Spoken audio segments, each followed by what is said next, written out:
Hola, buen día, CCU, ¿cómo estamos?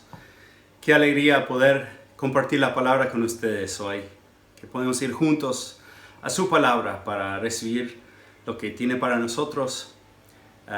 Quiero frenar y agradecer a Samuel por la prédica de la semana pasada. Repasando algunas cosas, él habló de Juan 7, 38 y 39, que dice: el que cree en mí, como dice la Escritura, de su interior correrán ríos de agua viva. Esto dijo el Espíritu que habían de recibir los que creyeran en él. Y lo que distingue, marca la diferencia de la iglesia respecto a otras organizaciones es precisamente eso, ¿no? La presencia y el actuar del Espíritu Santo en nuestras vidas.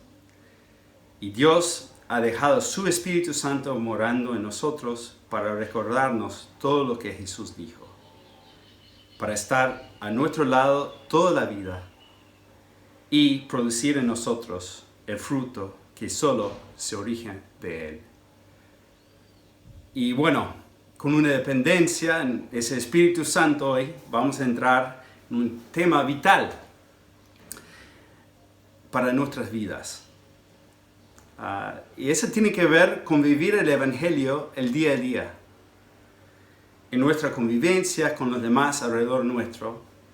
Y tiene que ver con lo que Jesús nos enseña en el Sermón del Monte, cuando Él dice: bienaventurado o bendecido o dichosos los que producen la paz, los que procuran la paz, pues ellos serán llamados hijos de Dios.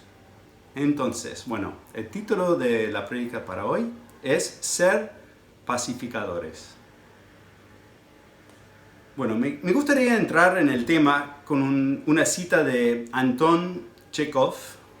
Es un escritor ruso, y él dijo así: mira, debemos confiar y creer en la gente, si no, la vida se vuelve imposible. Bueno, ¿cómo puedes escribir esas palabras? Quizás viene en tu mente, bueno, son palabras medio inocentes, ¿no? O puede ser que son inspiradoras para vos.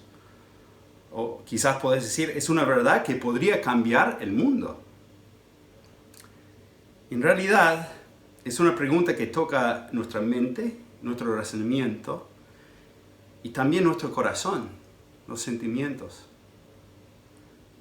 Bueno, como introducción al tema de hoy, empezamos con una observación de nuestra niñez. Como la inocencia viene a la confianza casi ciega, ¿no? Un niño confía casi plenamente en todos, especialmente cuando es chiquitito, ¿no?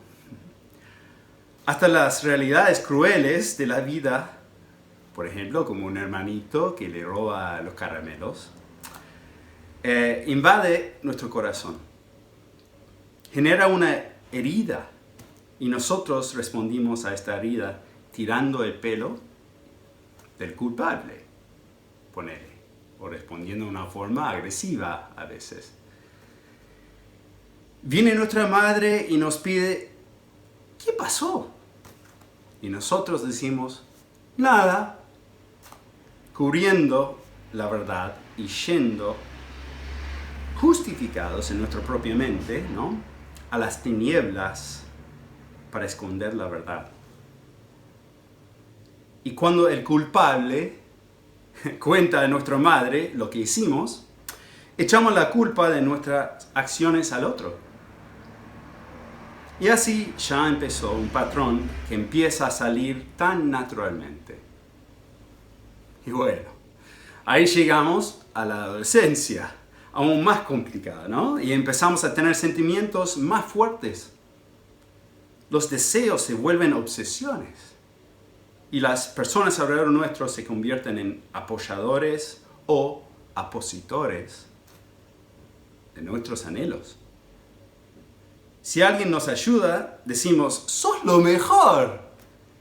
Y si alguien se nos opone, decimos: ¡te odio!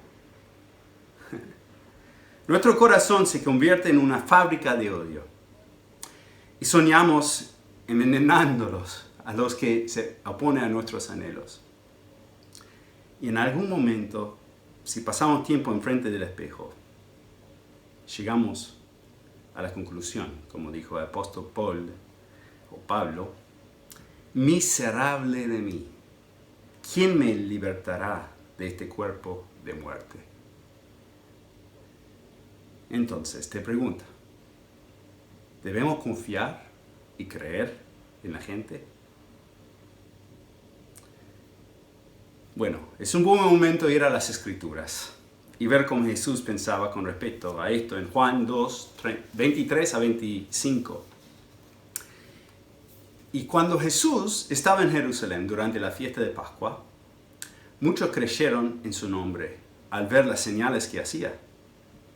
Pero Jesús, en cambio, no se confiaba en ellos porque los conocía a todos. Y no tenía necesidad de que nadie le diera testimonio del hombre porque él conocía lo que había en el interior del hombre. ¡Wow! Ahí viene Jesús y no confiaba en las personas porque él veía ese pecado en sus corazones.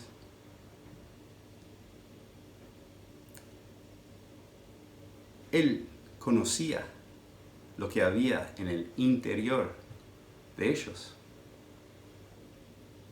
Entonces, ¿en quién podemos confiar? Decimos que no voy a volver a confiar en nadie. ¿Esa es la respuesta? Es la respuesta de mucha gente, ¿no? Bueno, Jesús responde a esta pregunta en Juan 14:1 cuando dice: no se turbe su corazón. Creen o confían en Dios. Crean también en mí. Bueno. ¿Por qué es confiable Dios entonces? ¿Por qué es confiable Jesús? Bueno, esta mañana podemos reflexionar que Él es realmente una persona única. Una parte de la respuesta se muestra en cómo piensa en los conflictos. ¿Cómo piensa Dios en los conflictos? Bueno, se muestra en el ejemplo de la vida y muerte de Jesús. En Romanos 5, 6 a 8 dice así: porque mientras aún éramos débiles o incapacitados, a su tiempo Cristo murió por los impíos. En ese sentido éramos sus enemigos. Porque difícilmente habrá alguien que muere por un justo, aunque tal vez alguno se atreva a morir por el bueno. Pero Dios demuestra su amor para con nosotros, en que siendo aún pecadores, Cristo murió por nosotros. Entonces, Dios piensa en los conflictos así. Sus enemigos se convierten en amados porque Él nos ama cuando aún éramos sus enemigos.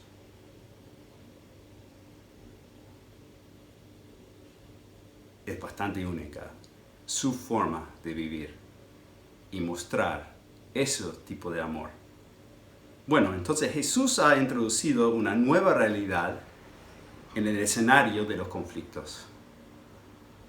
Y cuando Zacarías estaba lleno del Espíritu Santo en Lucas 1, ¿te acuerdas que él no podía hablar por un tiempo y después nace su hijo y después de hablar, y dice su nombre va a ser Juan el Bautista? Y después empieza a cantar, ahí, no sé, yo puedo imaginar al judío ahí bailando, cantando esa canción. Y al final de la canción termina así, mira: por la entrañable misericordia de nuestro Dios, con que la aurora nos visitará desde lo alto, para dar luz a los que habitan en tinieblas y en sombra de muerte, para guiar nuestros pies en el camino de paz. ¡Wow! ¡Qué esperanza!, ¿no? Y ver que justo se cumplió eso en Jesús. Y está casi increíble, ¿verdad? Y esto es el corazón del Evangelio, lo que estamos hablando. Y bueno, es el precursor, o para los que están en la facu, ¿no? Es la materia correlativa de ser pacificadores. En este tema nos vamos a enfocar ahora. El Evangelio nos ayuda a llegar a ser pacificadores. Y como hemos visto en el Sermón del Monte y en ese cántico de Zacarías, procurar la paz es una parte principal de la misión de Jesús en este mundo y debemos tenerlo presente en nuestra mente y corazón como su iglesia. El consejo pastoral, gracias a Dios, ahora tenemos líderes definidos, ¿no? Ellos han decidido tomar un tiempo para enfocar en un libro que fue escrito por un hombre y se llama Pacificador o Pacificadores. Fue escrito por Ken Sande. Y la idea es que nosotros como iglesia podemos repasar ese libro, estudiarlo especialmente porque va a las escrituras y vamos a ver cuáles son los elementos fundamentales de ser un pacificador. Y para que tener presente esas cosas, ¿no? En nuestra mente y nuestro corazón como iglesia. Y hoy voy a dar un breve resumen de este libro, porque realmente vale la pena, enfocando en los 4 pasajes bíblicos que sirven como los pilares del libro. Muy bien, bueno, vamos al ataque. El primer punto es glorifica a Dios.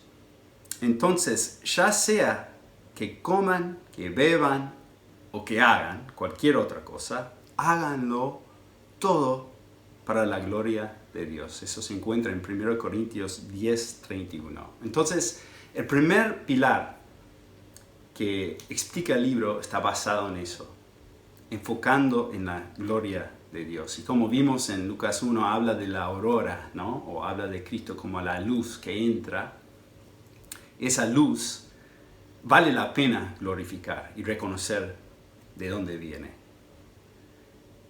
Y la pacificación bíblica está motivada y guiada por un profundo deseo de dar honra a Dios. Reconocer de dónde viene esa aurora y la esperanza. Es decir, hemos sido perdonados de esa forma. Queremos que todo lo que hacemos refleja esa realidad de quién es Dios.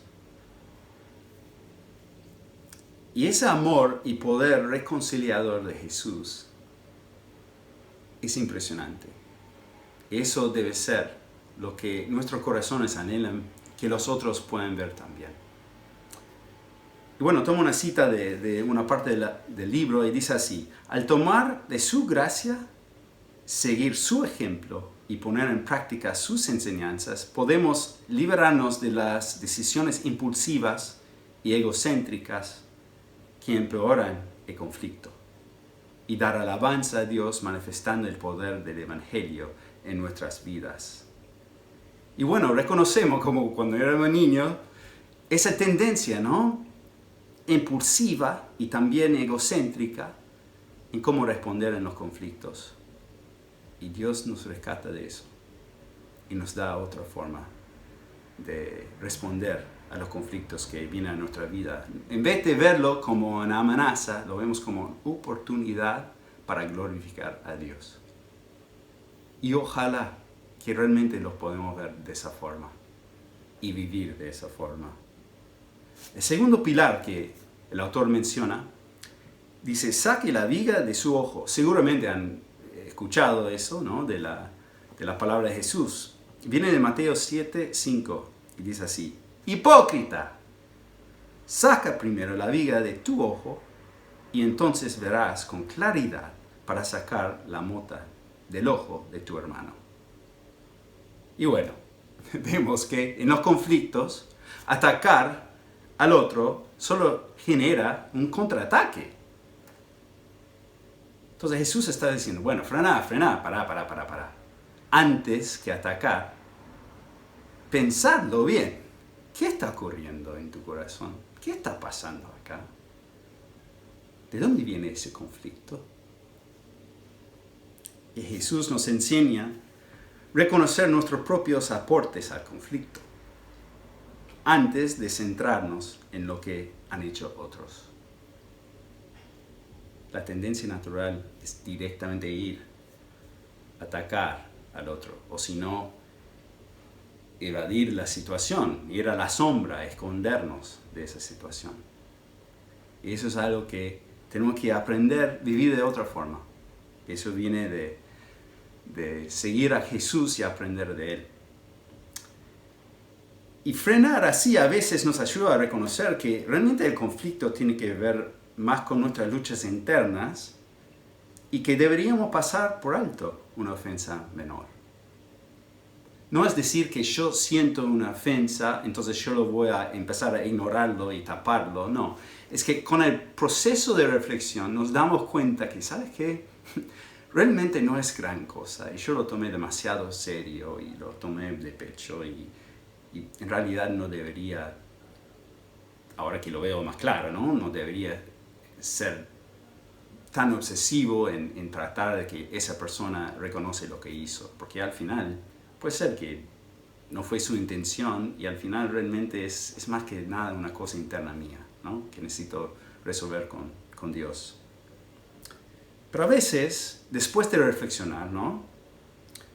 Y si es que sería mejor ir a nuestro hermano para hablar de la ofensa, si reconocemos nuestras propias fallas delante de ellos, muchas veces la otra persona va a responder de la misma forma.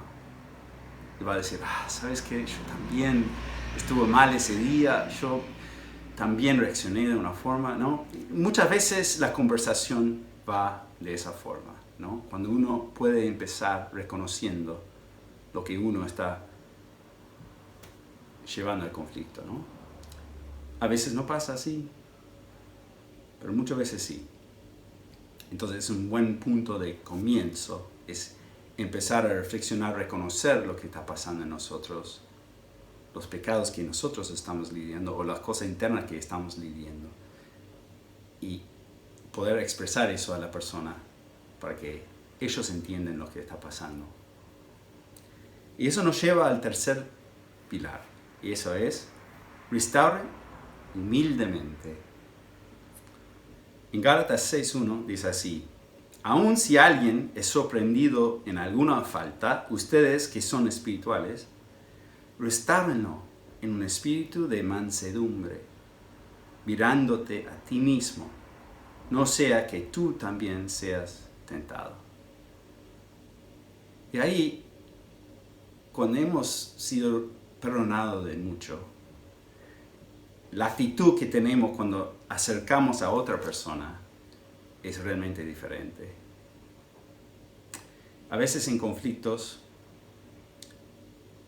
es desafiante ayudar a la otra persona, darse cuenta de lo que pasó, porque por un lado no se dieron cuenta o a veces no le importa, pero de cierta forma el Espíritu Santo nos puede ayudar a ir y con humildad buscar que esa persona entiende lo que pasó.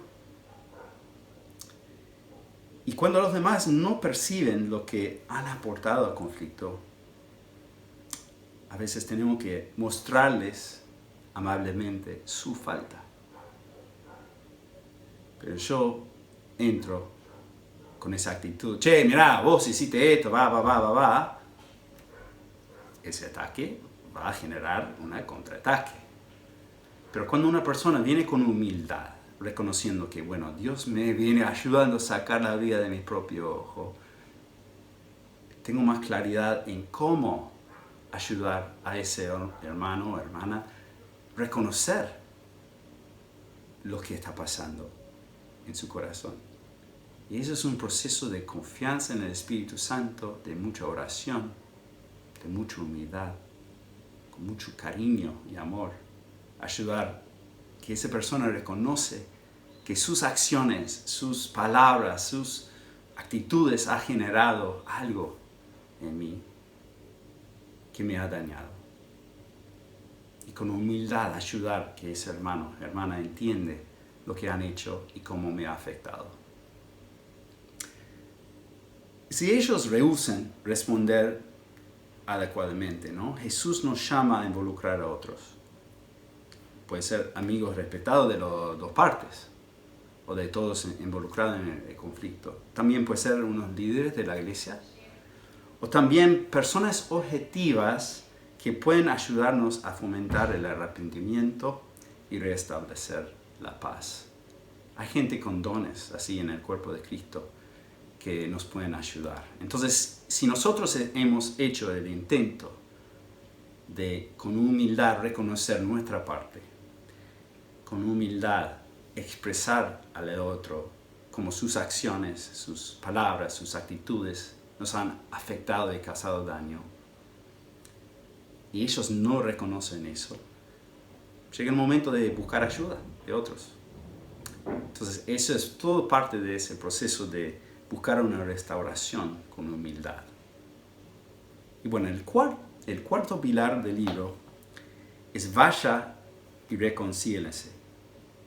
En Mateo 5:24 dice así: deja tu ofrenda allí delante del altar y ve, reconcíliate primero con tu hermano, y entonces ven y presenta tu ofrenda.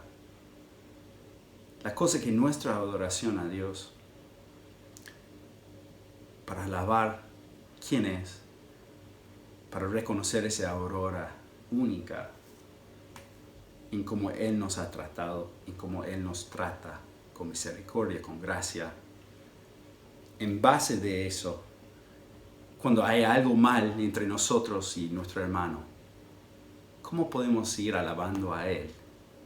Cuando reconocemos que Él quiere que seamos como Él, y la cosa que es más importante que terminar la canción o lo que sea, cuando el Espíritu Santo nos va mostrando eso, es ir y buscar, entrar en ese proceso de reconciliarnos con ellos. También ese proceso de ser pacificador, ¿no?, tiene dos compromisos, ¿no? Tiene un compromiso, a dos cosas. Tenemos que tener un compromiso porque no podemos entrar en un proceso de buscar resolver el conflicto o buscar pacificar la situación sin tener un compromiso. El libro habla de dos cosas. Hay dos cosas. La primera es la sanación de relación dañada, y eso involucra entender las heridas de la otra persona y pedirles perdón por esas cosas de corazón, y ayudar al otro a entender cómo nosotros hemos sido dañados y perdonar a esa persona de corazón. Eso es lo más fundamental para restablecer la esperanza y la cercanía en la relación. Obviamente hay procesos, ¿no?, de ganar la confianza de nuevo, de procesos emocionales para tratarlo, ¿no? Pero si uno no está comprometido con decir: Dios, como vos me has buscado cuando yo era tu enemigo, yo quiero encontrar esa misma actitud, ese mismo compromiso con mi relación con mi hermana o mi hermano, y buscar reconciliar esa relación para que tenemos una relación sana delante de tus ojos, y algo que realmente podemos disfrutar como hermanos en Cristo. Tener ese compromiso de buscar eso. El segundo es el compromiso de buscar una solución justo para todos los involucrados, que abre la puerta para la paz genuina. A veces hay consecuencias de algo que hemos hecho o alguien ha hecho que requiere una solución. Quizás hay un daño material o un daño de otra forma, y necesitamos buscar qué es justo. No qué es todo lo que yo quiero, ¿no?, pero realmente qué es justo, y muchas veces necesitamos ayuda de otras personas para encontrar eso, ¿no? Pero también requiere creatividad, porque muchas veces una persona ve la cosa de esa forma y no puede ver otra cosa. Pero ahí Dios nos da creatividad para encontrar una solución que realmente es favorable a las dos personas. Pero eso es algo hermoso que se puede observar ocurrir, que muy pocas veces en el mundo, cuando vamos a los tribunales, la gente está peleando tan terriblemente, y los que ganan son los abogados, ¿no? Entonces, mejor que no ganen tanto los abogados, hermanos. En nuestra iglesia, que gana la gloria a Cristo, y que encontramos soluciones reales, y que seamos hombres, mujeres que son capaces de encontrar esas soluciones. Eso es algo que glorifica a Dios. Eso es el anhelo del tiempo y de los líderes y de ese tiempo de dedicar en los grupos pequeños, los grupos de vida, para leer ese libro e ir aprendiendo juntos cómo madurar y cómo poner esas cosas en práctica, ¿no? Ahora me gustaría terminar con un texto del libro que nos puede servir como enfoque para los próximos meses en los grupos de vida. Dice así, mira, cuando nos damos cuenta de que Dios tiene misericordia de quienes confiesan sus pecados, nuestra actitud defensiva desaparece y podemos reconocer nuestros errores. Al aceptar y beneficiarnos de la forma en que el Evangelio nos muestra amablemente nuestro pecado, recibimos inspiración para corregir y restaurar humildemente a otros que han hecho lo incorrecto.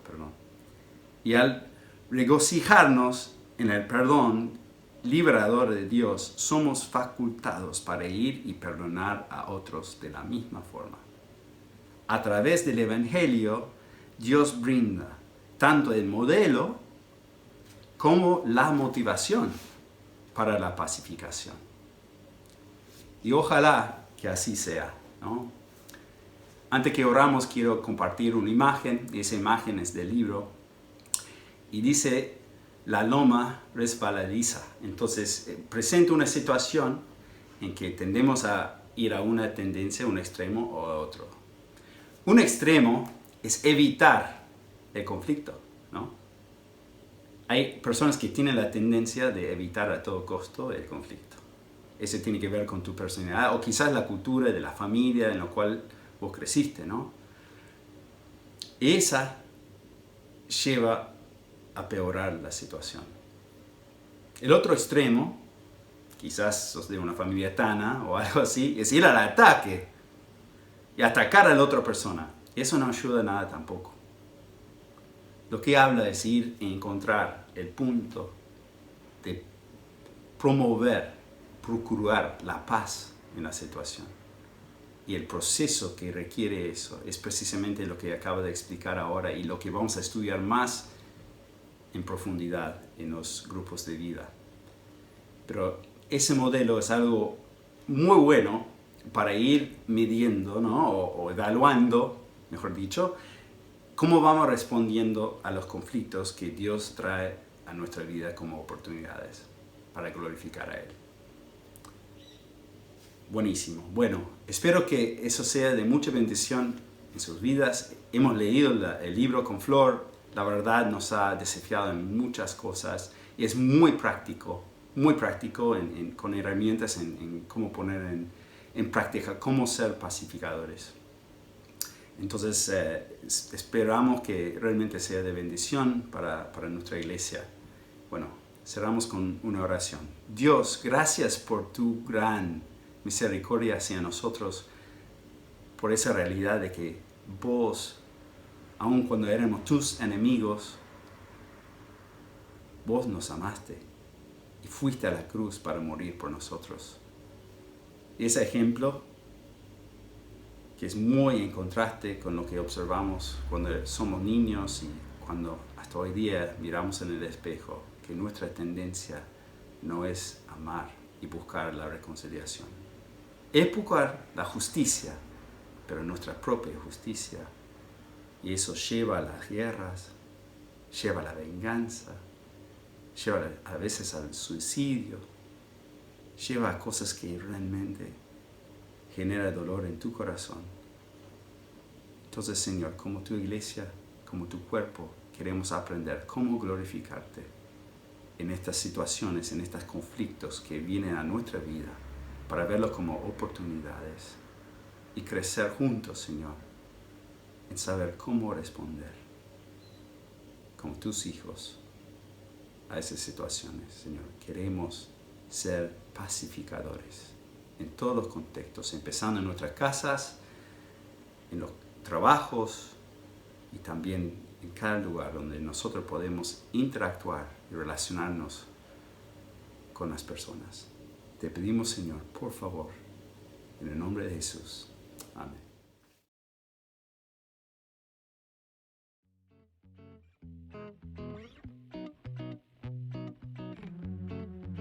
Buenas, buenas, ¿cómo estás? Tanto tiempo sin verte. En esta oportunidad nos comunicamos con vos porque queremos contarte que un grupo de personas del CCU se han unido para acompañar y dar asistencia a aquellos hermanos que han sido afectados en su salud por este virus COVID-19. ¿Y de qué manera te quieren acompañar? Bueno, en primer lugar, orando por vos. Pero no solo eso, sino también de maneras prácticas, como por ejemplo acercándote comestibles en caso de que los necesites. Por otro lado, también contarte que el CCU adquirió algunos oxímetros que ya están a disposición de aquellas personas que los requieran, ¿sí? Solamente tenés que comunicarte con Débora Kruger, es quien coordina este grupo y que con absoluta reserva tratarán este tema. No te sientas solo, sentite acompañado, queremos estar juntos en este tiempo difícil para todos y también que veamos esta situación como una oportunidad para ser solidarios y empáticos, no solamente con los hermanos en la fe, sino también con aquellas personas que no conocen a Cristo, como nuestros amigos, vecinos, compañeros de trabajo, de la facultad. Dios te bendiga, seguimos en contacto, sigamos cuidándonos y orando unos por otros.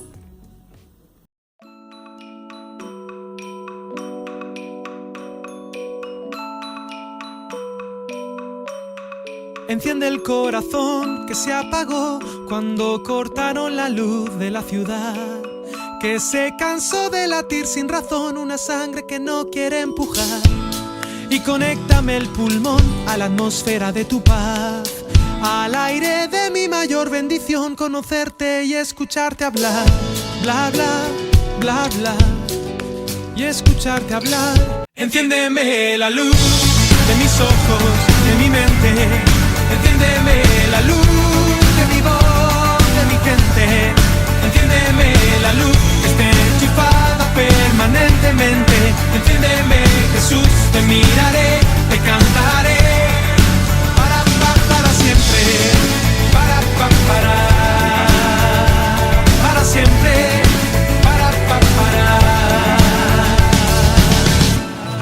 Enciéndeme la luz de mis ojos, de mi mente. Enciéndeme la luz